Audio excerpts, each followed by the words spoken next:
I am joined today by Mr. Christopher Kerr. Hello, Chris. Hi, Andy. How are you? I'm fine. Now, your surname, is it Kerr or Kerr? Because we've had an internal dialogue of, is it Kerr or is it Kerr? So I thought I'd ask you. It's Kerr. So whoever said that wins. Fine. That was me. I'm going to go with. Now, we want to talk about some life and faith stuff, but let's just start with the Praus movement, which is something I know of you. So just give us an overview really simply. What's the Praus movement all about? So the Praus Movement is a men's ministry based at Urban Crofters Church in Cardiff. And it exists really because we just want to help men become who they were created to be by God. And there's so much stuff in the way. We know how important the heart is. Uh, and that's where the prowess word comes from, because Jesus himself described his heart only once in the whole of the New Testament. And he referred to himself as gentle and lowly. And the word gentle translates to prowess. And it's a sort of wonderful word that we don't have an exact translation for in our language. But it basically means that you have all of this great strength that God's given you, great gifts that are all under the control. Sorry, I have to maybe edit that bit, but under the control of the under your control, and so that you're using it for the betterment of others that need it. So, yeah, it's that's what we're trying to do, working with men. Taking a pastoral approach as well, helping to unblock some of the issues that prevent us from being our fully designed, perfectly designed selves. So yeah, that was not the best answer. Sorry. It was the perfect answer from you. It's fine. I know, like Dr. Ken Ferguson always talks about why it's so difficult. He's talked about his own surgery up in Scotland, how hard it is to get men to a doctor or to speak with a doctor. And I think that's probably going to be the same and replicated in other areas, because I think for a lot of men, you just want to get on with your job. If you've got a family, you just want to provide for them, and almost at no care for your own cost. I was a trucker for years, and one of the things I knew was this is not a healthy lifestyle, but I figured out the cost of driving in that context of 15-hour days, 5 days a week. It's a sacrifice, but you know what? I felt it, as hard as it was on my body, I'm providing for my family, and that made me think like I'm doing something good. But then it's quite hard to talk about that because it feels like, oh, touchy feely. But actually, the emotions are good. They are, and what I would say is, I mean, the anatomy of let me start that again. Sorry. I would agree. I would say that it's important for us to know as men that we have a specific anatomy. It talks about it in the Bible. We are body, we are mind, we are soul, and spirit. And if any of those are out of whack, it impacts the other. So we know, for example, if you have a bad injury, it can impact you emotionally. If you have depression physically, it's impacting you all the time. There's a great book called The Body Keeps the Score, which talks about the impacts of trauma on the body, on the physical body, and links it to increases in certain diseases.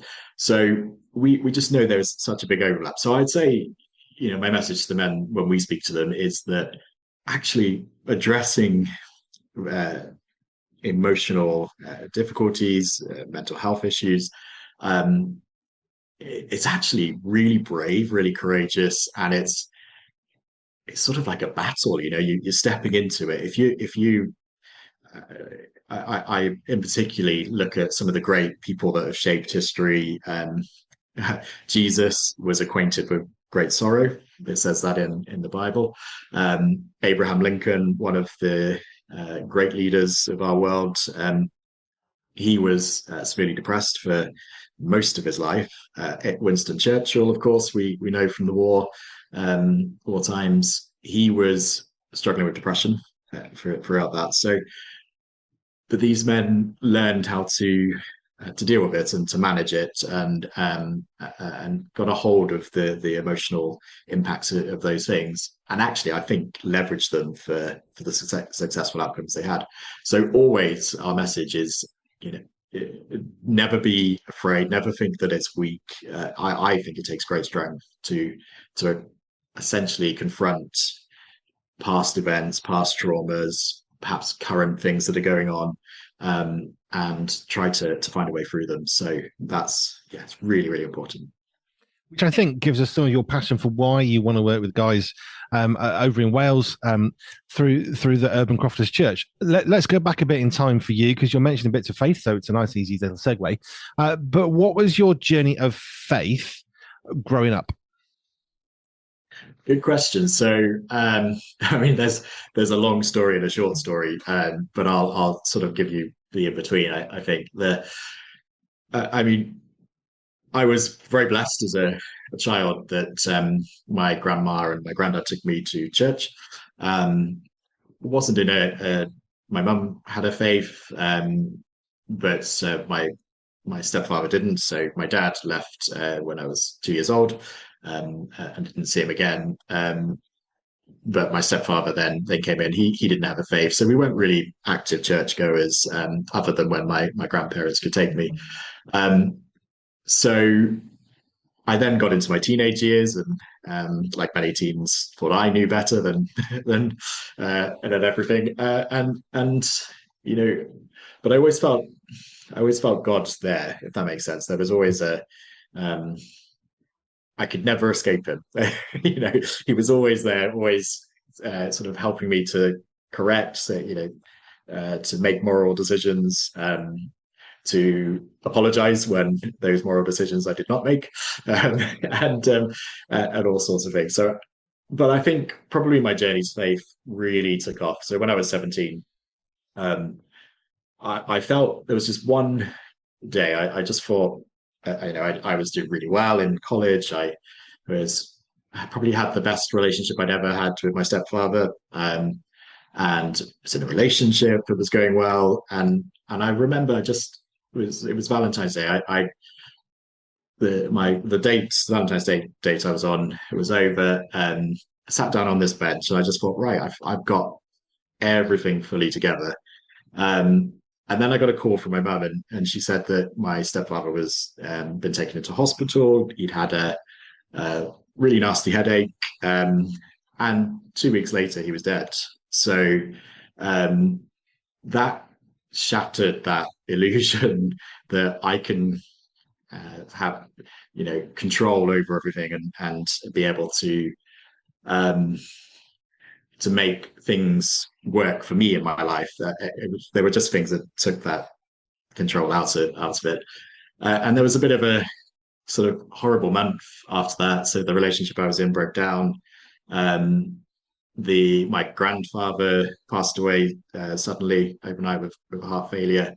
And then and then just emotionally, I realized I can't take my exams now because I can barely I'm not surviving each day. I'm trying to emotionally not sink. So within basically 5 or 6 weeks of me sitting on that bench, that my whole life and what I thought I had perfect at that point was gone. It was such a rapid, traumatic end to the world that I thought I'd had created. And then there was just uh, I guess, some correction of my relationship with God, because I I think I had this stern parent figure in my head, distant parent figure who was, you know, telling me I was always doing things wrong or punishing me. And you do, like, when traumatic events like that happen, you try to control it. So, you know, as well as you can. And so to control what was happening, I think I came up with the message that, if I hadn't done anything wrong, maybe my stepfather would still be alive. And so, and then that pointed to God, and it was like, well, God, like, you took him from me because I did something wrong. And so, like, all of this unbiblical belief system that just gets poured out. And then over a few years, sort of, there was this fearful reverence of God, until things, I met some great Christians along the way. Car shared with one, and when I was going to work later on in my 20s, and also mid 20s, and I just started to sort of to unravel the message of what I'd created of God, and replace him with this sort of amazing father figure that I've been missing all of my life. And in the case of Jesus, a friend. It was a real challenge to my sort of belief system there. And then I went to Alpha, and like so many people, uh, yeah, I ended up giving my life to Jesus and have not looked back since. It's been a heck of a journey. It's not never an easy one. There are, uh, we always like to believe that when we come to Jesus, we're going to live heaven here on earth and it's going to be wonderful. Hasn't been the case, but what I have had throughout that is a foundation, a rock. I've married an amazing woman that I wouldn't have been able to meet if it wasn't for God and Jesus. I mean, there's some amazing testimonies in that story, but there's just so many good things he's done for me, and it's just nice to know you're not alone. Which I think is true.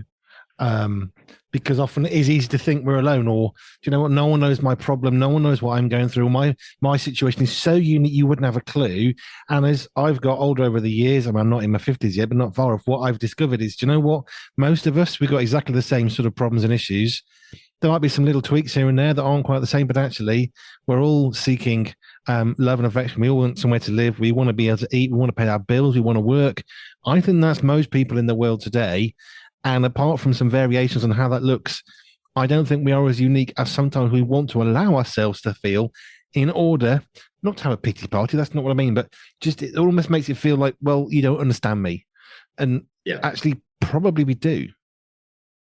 And you're right. And I think for men in particular, we're talking about our conversation today is in context about men. We are the best at that. We are.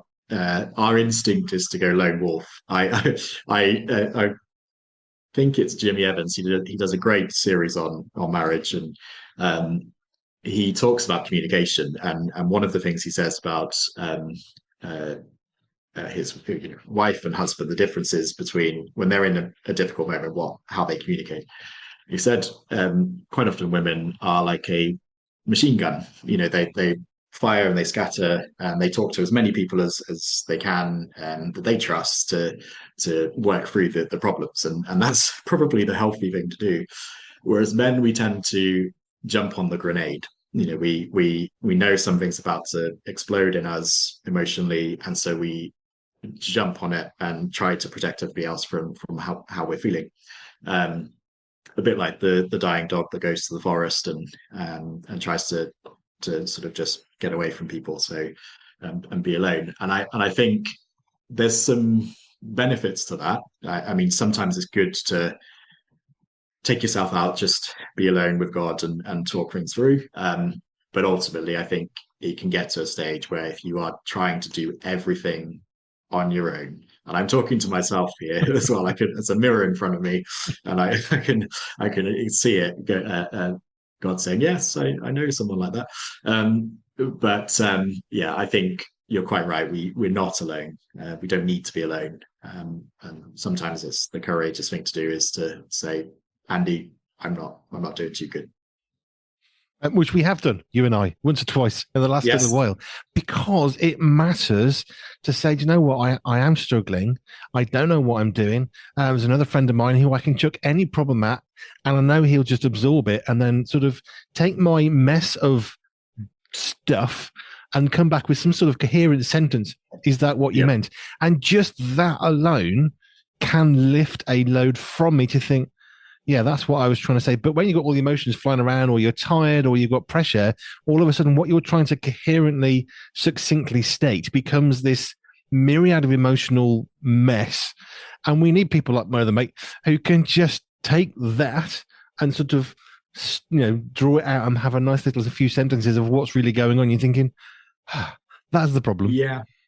And it's why I think one of the arts of so if you're in business, one of the things you do is you get very, very good at defining problems. If you don't define the problem correctly, then you're essentially creating solutions which aren't going to deal with it, and things are not going to improve, or they may for a short time, but only marginally. and I think part of the issue for men and for women too is that we don't know how to articulate what we're experiencing. We don't know why we feel a certain way. We don't know what we're feeling, what the emotion is, why we're having that particular reaction to something. And so just chatting to somebody, it can really help you do that because you talk it out. It comes out, like you said, like a bit of a mess, a bit of a tangled cobweb of issues. But by talking about it, you can really simplify it. And one of the reasons, music is so great is that being on a radio show today, we can talk about music. The Quite often the people that have written them have been through something, and so they're creating lyrics that help us as people to say, ah, yeah, that's exactly how I feel, or you know, oh yeah, that's how that rejection has impacted me, or that relationship that broke down as that's why I feel like that now. And I think, yeah, I think there's a real art form to being able to articulate what you're going through, and sounds like you've got a great person to help you untangle those webs sometimes. I've always been somebody who believes really, really strongly in accountability. And I don't mean people Yeah, who can just necessarily hold me to account, although I think that's important. When I talk about it, it's actually a two-way relationship with people. And I've got quite a few people who I can reach out to, depending not on how I feel, because that's really stupid. Who can I talk to that'll agree with me? That's a really dumb way to go. I've got yeah, people who I yes, know will not agree with me, and that's really important. But actually, it's a two-way relationship. So the ability to say this is how I'm feeling. I usually reach out to several people, and it's the same several people because they have different ways of referring back to me. One of them almost always will put me back towards scripture or towards God, and that's really valuable. Another one sort of empathizes with the frustrations and the problems, but then kind of untangles it and puts it back to me. I'm thinking, that's what I meant to say, and so on and yeah, so forth. And so you have these people who can support you. And as a bloke, it's very easy to think, I need to cope. And there are times when absolutely you need to press forward, definitely, unequivocally. I know that sometimes in our family, there are moments when we've kept going, not because we've kept going, but I've kept going and I'm sort of dragging people along with me. There are times when that is really precious. Moving house, we've got yeah, to keep going. Let's plan. Let's keep push on. No, we're not stopping for lunch. Those can be really valuable. But if we're not careful, that becomes how we are all the time, and that's bad, which yeah. I'd like to think I'm not. But there are times when we actually need to use who we are as men, as God has made us, and make stuff happen that perhaps wouldn't happen if we didn't push forward. Agreed. Yeah, and the instantly something comes to mind from the Bible. Yeah, so David, King David at the time, his son has been killed. His kingdom is going through a famine. It's a really horrible time. The Philistines are ready to start war again, and he's in a really low place, as you would be in that situation. And it's absolutely fine to be in a low place, and sort of try and deal with the emotions as they're there. But he drags that on for quite a while, and he's getting worse and worse, and he's not able to lead his kingdom. And the guy whose name has escaped me due to reasons of sleep deprivation, which I'm sure we'll get into later, the comes up to him and says, "Right, enough is enough. No more pity parties. You've got a nation to lead. So it's time to deal with what you're going through." And that's often what we need. So because we can feel the emotions are really strong things, and I think if we're not careful, they can back us into a corner. So I love how it says in scripture, talks about walking through the valley of the shadow of the death. It doesn't say anywhere, camp out and stay there. And I think there is a time. So my sort of formula for this is always, take time to deal with it. Don't run through that valley. Don't go around it or try and take a shortcut, because that's wrong. You're just not going to. It's going to come back at some point if you don't do it that way. Feel the sadness, feel the anger, feel whatever it is you're going through. Seek help, talk to people. If you need professional help, go for it. Like, fully on board for that. That's really important sometimes.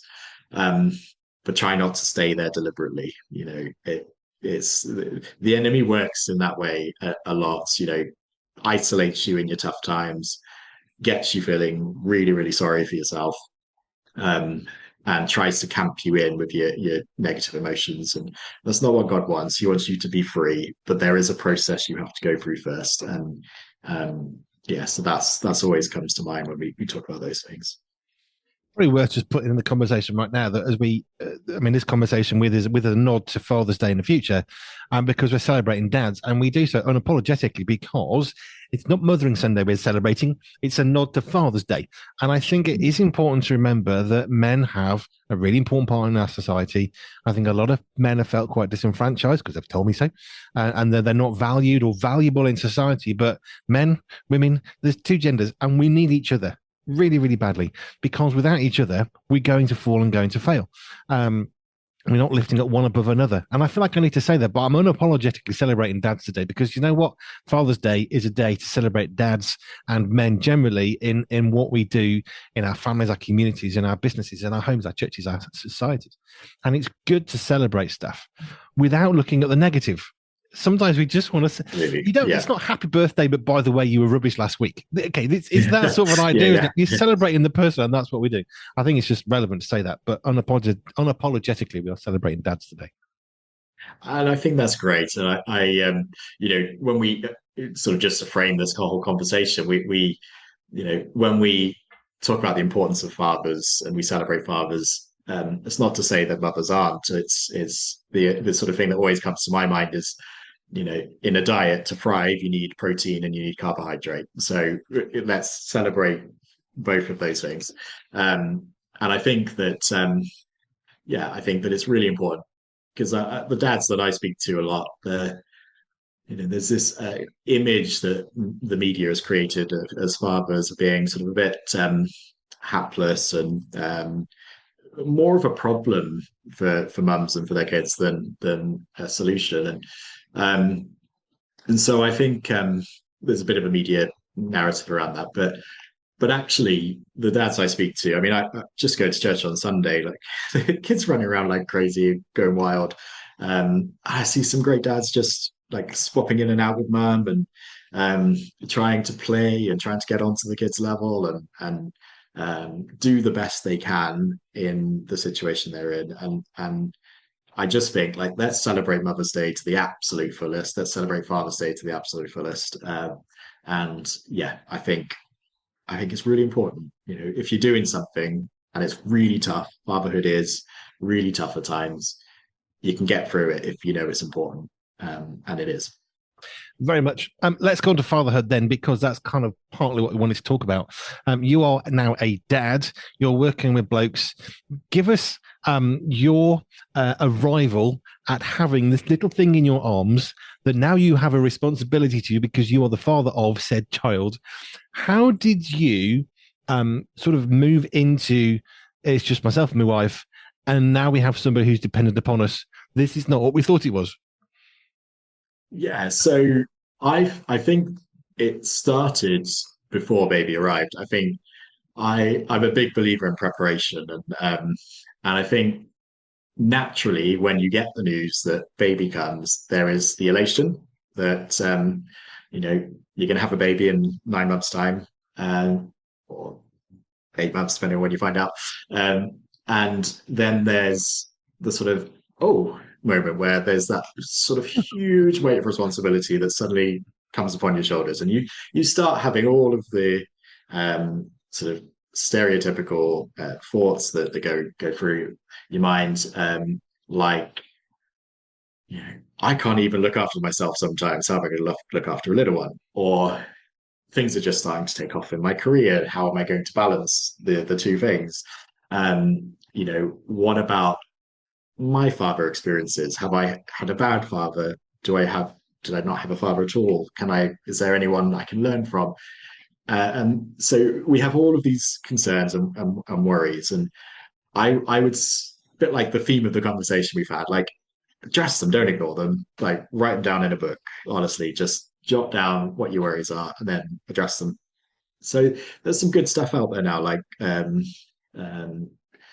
I did the New Dad Diaries for Sorted, and I got to speak to some great people like Rob Parsons and Care for the Family, Commando Dad, who was a stay-at-home father like yourself, ex commando who suddenly had the harder job and staying home and raising children.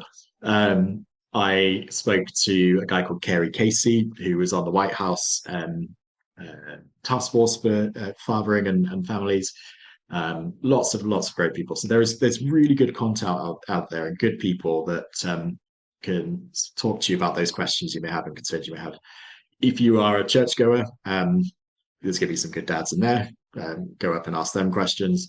Just be really curious and try and sort of get a good base of information.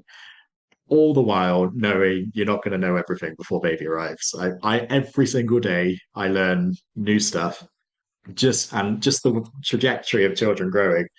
Just when you think you've got it nailed down, um, they change, and there's a new way of parenting you have to learn. Um, so I would say that, and yeah, just my other word of advice is you don't need to be perfect, and don't set that standard. Do your best, and actually, children are quite simple all the way through. I don't know yet, but from what I've been told, the key things they need are your time, your presence, um, and your love. And if you can demonstrate those things, you're going to do pretty well. And present CE, not TS. They want you in the room, not necessarily the gifts you can give them. Yes, although if you can do TS as well, I'm sure that It might won't help. hurt. Yeah. So that's a little bit, I suppose, of an overview of you becoming a dad. You've now got a second child. The thing I Yes. remembered was one child was really hard because there is no preparation. I don't care what books you go, no one is preparing you for having that first child. Absolutely not. Number two comes along, and now you've got two arms and two children. So it sort of balances out. It's not so bad. And there's usually two of you, so it's one on one. And then the third one comes along, and everything transforms because now you're outnumbered and tired. And but every time a new child comes, it's a different dynamic, and that's okay. Yeah, absolutely. And that was very much the case. I think so. We've got now a girl called Thea who is she just turned 3 in April. And I've got a baby girl who is 8 months old called Esme. And yeah, they the dynamic, as you said, there's two of them, and that does make things more difficult. Whereas before we may have affected a process for Thea, now we have Esme thrown into the mix, so it's sort of everything's sort of a bit out of whack, and it's not perfect, but it somehow works. Um, and yeah, and there's new challenges with it as well. It's sort of joy and challenge in equal measure, and I think it's wonderful. Like a lot of the time, it's wonderful, and some of the times it's really tough. The second paternity leave, for example, that I was on was so much harder than the first one. Um, I think I loved it, but I was exhausted, and there were bits where I struggled because I suddenly it sort of puts into focus what dad is there for. And when you've got a toddler and a baby, you just want to help, and you all of your instinct is to protect and to be the hero to your kids, and they perhaps want mum more in those early days. Yeah, so there's lots going on and all the time, but I would say just have kids, and it is true what the Bible says. They are a gift. Um, they're non-refundable. Apparently, God didn't keep the receipt. So, but yeah, it's a wonderful. They are wonderful gifts. As we have obviously we're having a nod towards Father's Day in the future, but what have you learned? Do you think? Let's try and be really difficult for you, but just give me three things that you've learned about being a dad that perhaps you didn't know before, or perhaps you didn't understand before, of what being a father really means in a good way. In a good way. So I think the first thing. So we spoke a bit about responsibility, and I'm not going to take that off father's shoulders, I'm actually going to lay it on. And but there's a good thing to that, and I'll come to that at the end. But the data is resounding. Dads, mums, and dads are very important in similar ways and in different ways, and we know from those, certainly from my experience, but also from the data, that those who don't have a dad or at least some good male figure in their lives, um, life is considerably more difficult. I mean, if you look at every statistic that shows the health and well-being of the society, um, you'll find a link to fatherlessness there somewhere. So, you know, prison, a lot of the prisoners that are in there now are there in part because they had a difficult relationship with their father or no relationship with their father. Teen pregnancies, the women, the girls that get pregnant most often as teenagers are those who don't have a dad or on the scene. So every little bit of data you see, and it's really, I do recommend looking at it because it will it will put the weight of the world on your shoulders, but at the same time it will tell you how important things are. And I'm a big believer that you can get through anything if you can see the purpose behind it. So in those sort of you know 10th night in a row at four, you've got your fifth wake up in the night, and you just want to go to sleep and you just don't understand how to handle it anymore. um you know just knowing that you're doing it for a reason, and that reason is really, really important, and your daughter or son is going to benefit from you showing up. It just makes all the difference. So that's the first thing I would say. Um, the second thing that comes to mind is it's just the importance of play. So yeah, depending what your relationship was like with your father, the people I've spoken to, their fathers were sort of growing up quite strict, quite stern, not a lot of joy, just work, home, um, and discipline, and all of that. And but actually, I think those things in themselves are important. Being able to work, being able to provide, being able to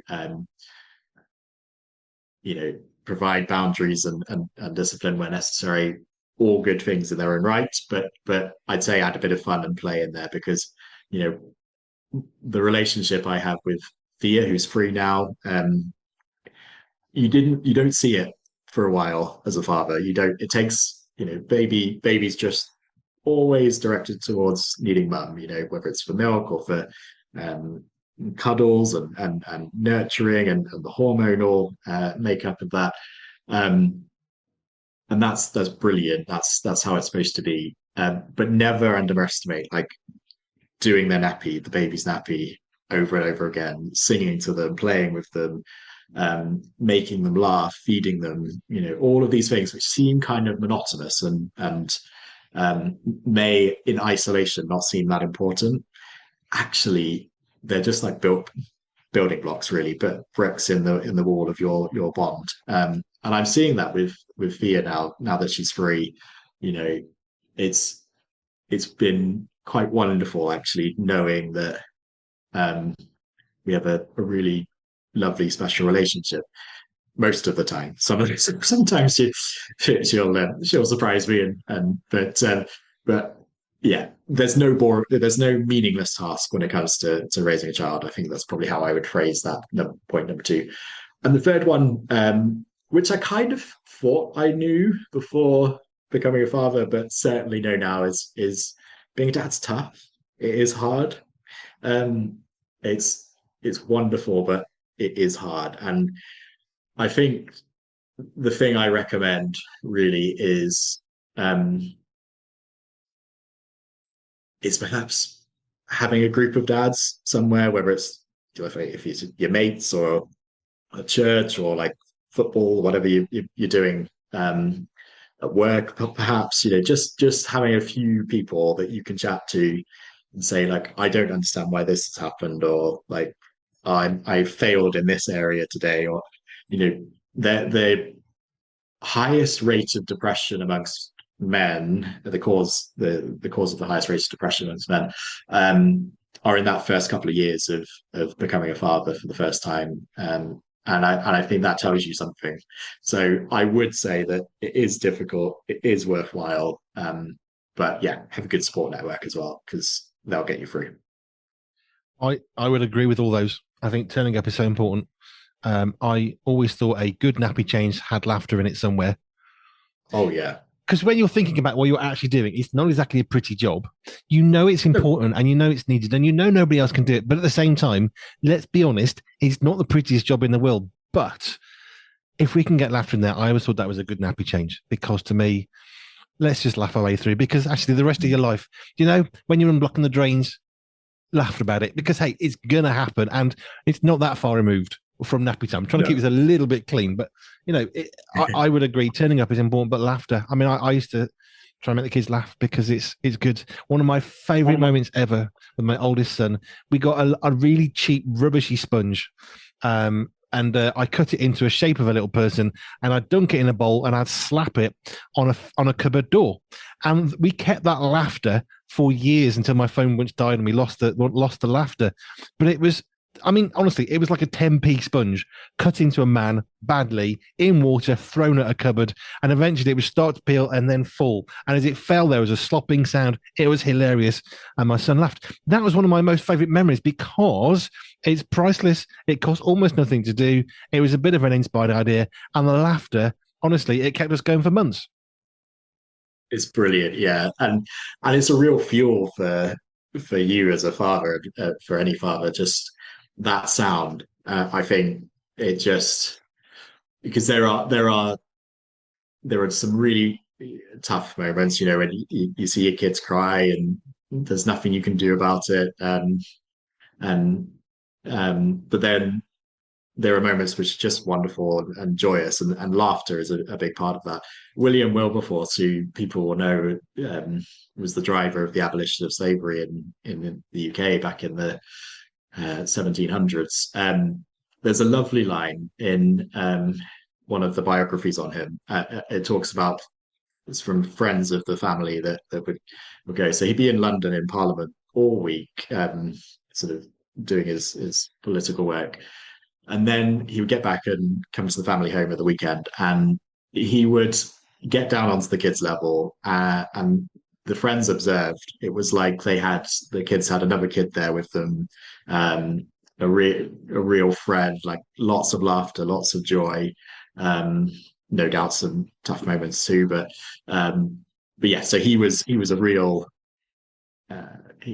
balance of being able to do complicated hard work, but also come home and just be present and enjoy it. And I just like seeing the world through my 3-year-old's eyes. Just the best. We started to go. Got a little nature book now, and so we go to local nature places and try and find animals. And you just think, wow, I'd never have done this in a million years if it was just me on my own.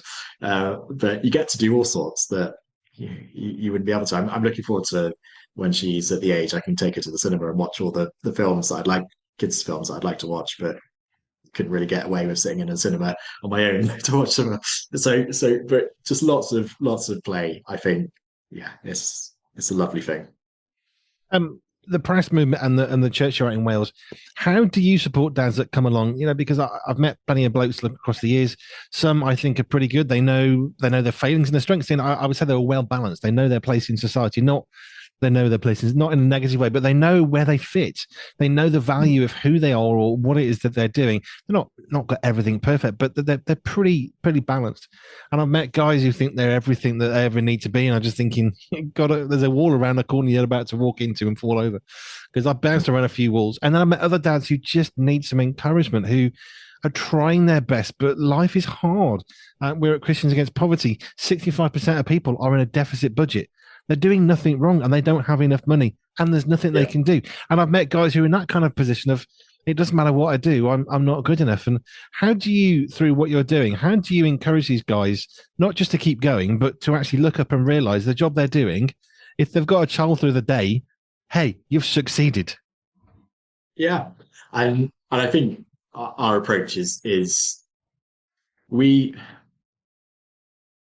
we as an organization we've been very careful about how. So initially our vision was to reach millions of men around the world and help transform them into to whatever God created them to be. um and then God just said, focus on the one. Don't I'll take care of the numbers. Like, don't get into the growth game. Just focus on the one. And that means we every individual that comes to us, we work with them on their whatever they're going through at any particular time. um and I think for me, what I've noticed around fatherhood is that it's important first to, when you take the individual, they are a man as a whole. That being a father is a very important part of who they are, but it's a part. And quite often it can be all consuming. And so what we try to do is create space where men can just be men for a bit. So we have lots of adventures that we go on throughout the year, hikes, kayaks, all that sort of stuff. Just to free them up, free of major responsibility just for a second, just so they can kind of think about who they are.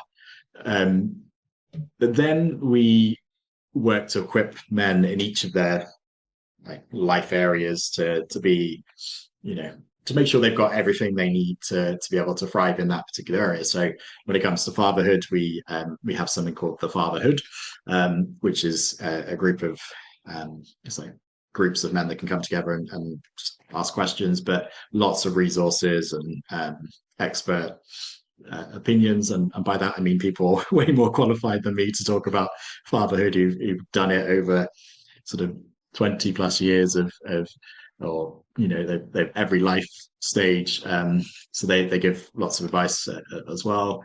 And I think the other way we support them is just being there. That, like I said, there are tough moments. And I think the thing about fatherhood, as certainly I've noticed, is any cracks in your foundation, they get they get pushed on.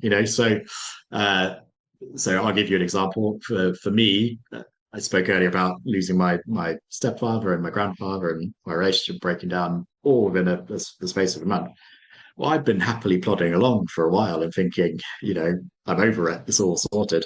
And actually, what I realized is whenever I took Thea out on my own, I would suddenly morph into this sort of Secret Service level protector, and I would be aware of every single threat. The grandma coming over to say how cute she was, and I'm like, well, have you got any diseases? Are you struggling with a virus? Like, stay away. Cars. I've become that guy who nods, shakes his head as cars drive down the road 1 or 2 miles per hour faster than they should be. All of these things, and I was coming home exhausted, and I was saying the same phrase kept coming into my mind, and it was I love fear so much it hurts. And I didn't really think of it anything of it for a while until I thought, well, what's that hurts bit about? Um, and then sort of through prayer and God and just linking things together, I realized the hurts bit was because I'd experienced love and loss. And when you experience death, particularly um, the death of a young person, like my stepfather was at the time, my age, he's my age now. Um, you suddenly, death becomes a very realistic outcome. So for quite a lot of us, when we haven't experienced that sort of thing, it's you think along the lines of, well, it couldn't happen to me. But then when you do go through it, suddenly it's a very real possibility. So what I was doing emotionally in my sort of like the probably the deepest levels of my heart and brain, um, was emotionally reacting to taking fear out, going, you know, all of these threats are really serious. They could be a real issue. And what I don't want to do, and I didn't want to do, is become a father that lives out of that, because I will be saying no to a lot. I will, everything will be a risk. So she won't be free to be a child or to enjoy life. So that really was a wake up call to me. So getting back to the sort of the third thing we're doing at the ministry is helping dads to get through those things, and when those things come up, which they always do, when you've got children, because they know how to sort of drag you into to face them. Then yeah, we're there just to support. So yeah, those are, I guess, the three things we're doing. Thank you. I've really enjoyed talking to someone who's passionate about dads. I've tried to support dads in various roles I've had. It's never been my job to do as such. But it is encouraging to know. I mean, my youngest is nearly 15, my oldest is 21. I've been through some of the earlier stuff, and it is challenging, and it does get better, and it does get more challenging. It's more complicatedly challenging, if I can use that English. And we do need support, and it is important because it matters. And what we do matters as dads. It isn't inconsequential. And I really believe that God wants fathers to be good fathers. I did not have a good role model as a dad. Similar, some similar struggles to you, which I know we both share some parts of that. But actually, when I'm trying to be a dad, sometimes I'm thinking, who do I look to? I don't look back and think that was a great example of my own dad, because it really wasn't. So where do I look? And well, I can look to God, but although I know he's my father and he's everybody's father if we choose to let him, he wasn't actually walking on earth as a dad. So then how do I do all that stuff, and how does it make sense? And it's encouraging to know people like you, people like Praus Movement, or organizations like that are actually trying to help fathers be the very best versions of who they can be. If people want to get into contact with you and think, help, how do they do that? Yeah, so we have a website, which is www.gentleandstrong.com. Gentle and strong sort of is the encapsulation of what prowess is. Yeah, they can go on there. We've got contact buttons. I am on X, as it's now known. It's Chris at Chris K Sorted Mag. Perhaps I can send that to you as a link to put in the show notes. But so yeah, that's my Sorted Magazine account. Yeah, feel free to get in contact. We do have, particularly for people that are local to us, we do have a campaign called Light the Flare. So we are our sort of, I guess, images and branding is around adventure. We created something called Light the Flare, which is sort of acknowledging the fact that it doesn't matter how skilled, how strong, how amazing you are as a explorer, as a climber of mountains, you are inevitably going to get into serious trouble at some point, because you can't control what happens on there. And that's a bit like life. You can be as amazing and strong and incredible as a bloke as you think you can be, but at times you might just run into a bit of trouble and need a bit of help. So yeah, if you are in crisis or do need to chat at all, click on the Light the Flare section on the website and get in contact. Gentleandstrong.com. Go and check that out. I'm Chris, Praus Movement. Thank you kindly for your time. Thanks, Andy. The June issue of Pure Media, the magazine, comes out on Friday the 7th of June, with a whole host of international writers speaking on life, faith, sports, technology, joy, and more from our family to yours. In the June edition, we shine the spotlight on Sherry Seligson, a marine biologist from Florida, and Chris Kerr, who helps us focus and celebrate on dads. Sign up today and enjoy all of this and more at www.puremediathemagazine.com.